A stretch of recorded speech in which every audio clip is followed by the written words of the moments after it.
যেমন ভাবা তেমনি কাজ। তাড়াতাড়ি কয়েকটা পেঁয়াজ নিলাম।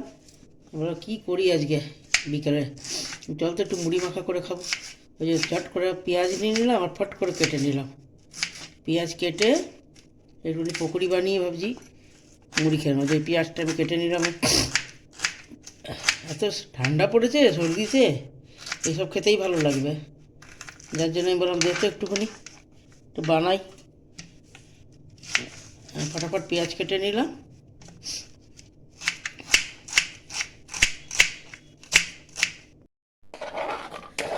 ঝট করে পেঁয়াজ কেটে নিলাম। লঙ্কা, আমাদের ঘরে তো আবার ঝালের ঝামেলা আছে, কত তো ঝাল খায় না বলে দুটোই লঙ্কা দিচ্ছি। এইগুলো একটু ঝাল ঝাল ভালো লাগে, কিন্তু কী বলবো, ঝাল খাবো না, যার জন্য অল্পই লঙ্কা দিলাম আমি। একটু লঙ্কা না দিলে ভালো লাগে বলো তো। ঝট করে পকোড়ি বানিয়ে নেবো। কিছুটা বেসন নিয়ে নিলাম, একটু কালো জিরে দিয়ে দিব, একটু কালো জিরে দিয়ে দিলাম, একটু নুন দিয়ে দিলাম, ঝটঝট করে একটু নুন দিয়ে দিলাম, একটু হলুদ দিয়ে দিলাম। এবার এটাকে ভালো করে মাখি, দেখি কীরকম হয় খেতে।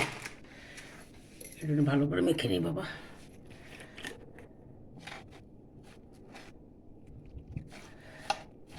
বেশি পাতলা মাখবো না, পকুড়ি শক্ত শক্ত না মাখলে না আবার ছেড়ে দেয়। আমি খাবার সোডা দিইনি, এটার মধ্যে একটু গরম তেল দিয়ে দেবো, একই ব্যাপার।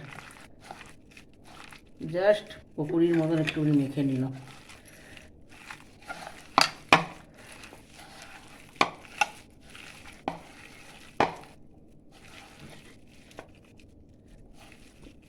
ধনে পাতা দিয়ে দিলাম। একটু তরিজুত করে না বানালে কি হয়, খাবো তো ভালোভাবে খাবো। দূর, খাবো বিকেলে ঝাল ঝাল পকোড়ি। সর্দিও হয়েছে, সর্দির জন্য ওরা একটু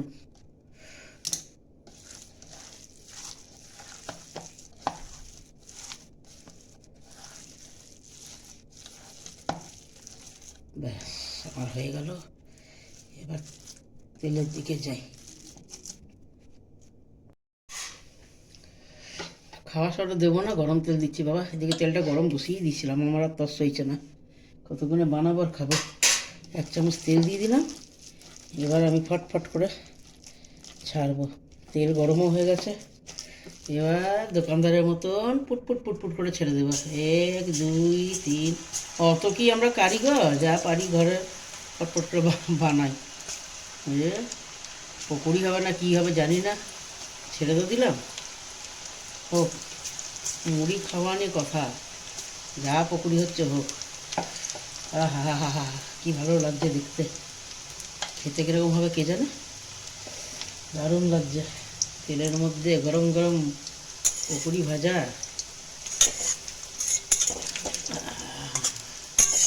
লাল লাল লাল লাল করে পকোড়ি ভেজে মুড়ি দিয়ে ঝাল ঝাল করে। বাবা,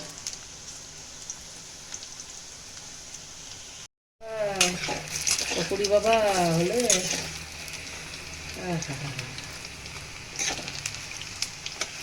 আমার পকোড়ি, পাকোড়া,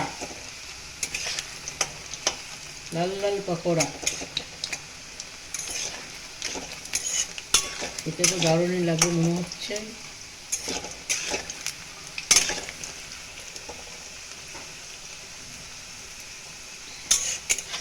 আর একটু লাল করে, না মচমচা ভাবটা হবে না।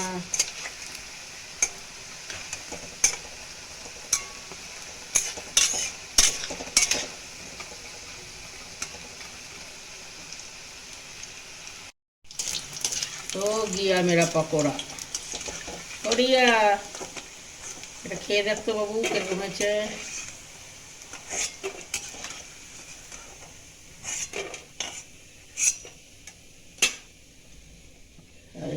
ছেড়ে দিই, পকোড়িগুলো ছাড়তে না দারুণ লাগে, পুট পুট পুট পুটটা ছাড়ো।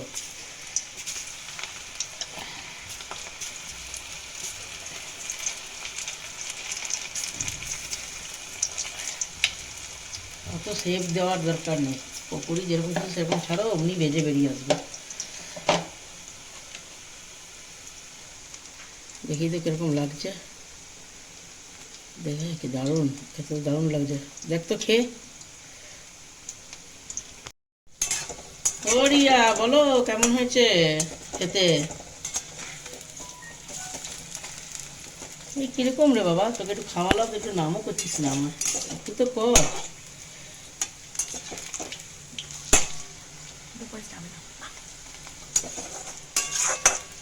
ভালোই হয়েছে বলছে মামুনি, আমার লজ্জা পাচ্ছে বলতে।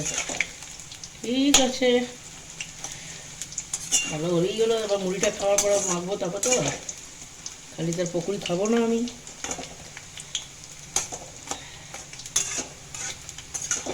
শীতের দিনে আর বর্ষার দিনে এসব তেলে ভাজা, বাহ বাহ, মুখরোচক। বিকেলবেলা নিয়ে চায়ের সাথে গরম গরম টিভি চালিয়ে, টিভির সামনে নিয়ে বসে দারুণ লাগে।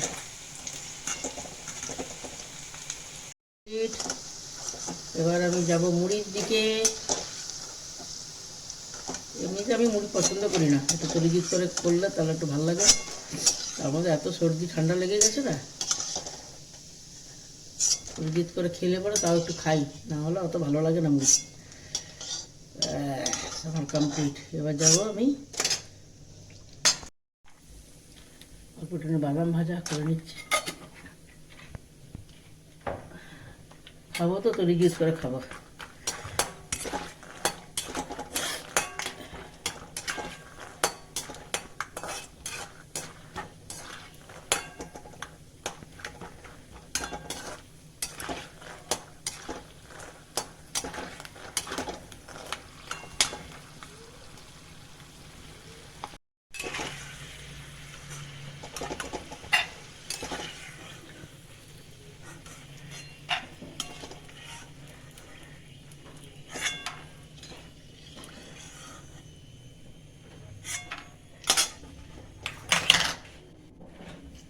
এটা মাখি, অল্পই মাখছি।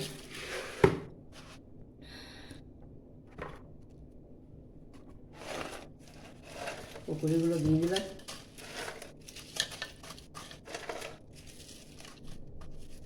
একটু ভেঙে ভেঙে দিয়ে দিব।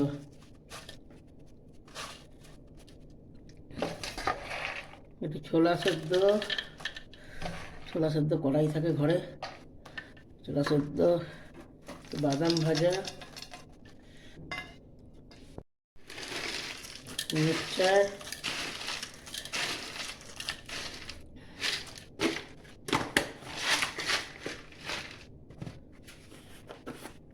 লবণ, বিট নুন,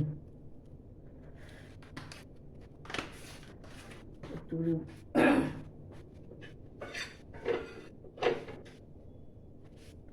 ভাজা মশলা,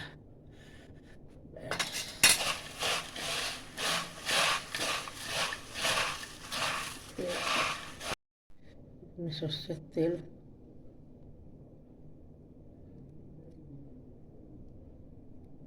একটু কাঁচা লঙ্কা, ব্যাস হয়ে গেল।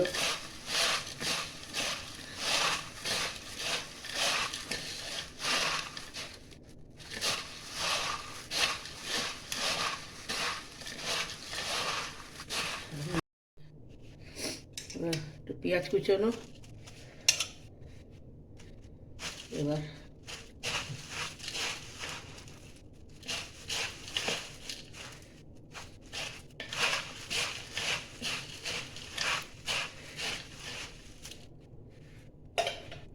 হয়ে গেল আমার মাখা কমপ্লিট। এবার খাওয়ার জন্য নিয়ে নিই। আয় রে, নিয়ে নিলাম।